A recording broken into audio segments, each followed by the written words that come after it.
Chocolates. আমার গত short ভিডিওটা চকলেটস নিয়ে ছিল, এটাও চকলেট নিয়েই হবে। তো এটাতে আমি যে জিনিসটা হাইলাইট করব সেটা হচ্ছে যে চকলেট খাওয়ার ক্ষেত্রে কী কী বিষয় মাথায় রাখতে হবে। যে সকল চকলেট ডার্ক, আমরা জানছিলাম যে ডার্ক চকলেট যেগুলো, যেমন এটাতে হচ্ছে 50% কোকোয়া আছে, হ্যাঁ, তার মানে এটাও ডার্ক চকলেটের আন্ডারেই পড়ে। তবে 70% বা তার থেকে বেশি কোকোয়া থাকলে সেটাকে আমরা বেশি ডার্ক, মানে মেইনলি ডার্ক চকলেট বলে থাকি।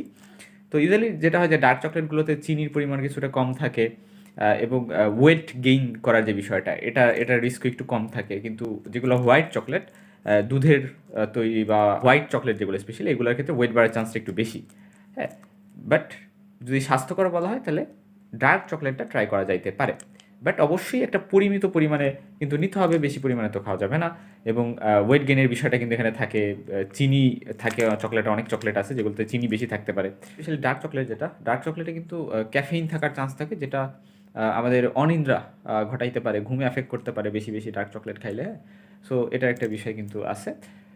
আর চকলেট খাইলে ওই যে বলছিলাম যে ডোপামিন, সেরোটোনিন এগুলো একটু বেশি বেশি সিক্রেশন হয়, ফলে একটু ভালো লাগা কাজ করার বিষয়টা তো কাজ করে।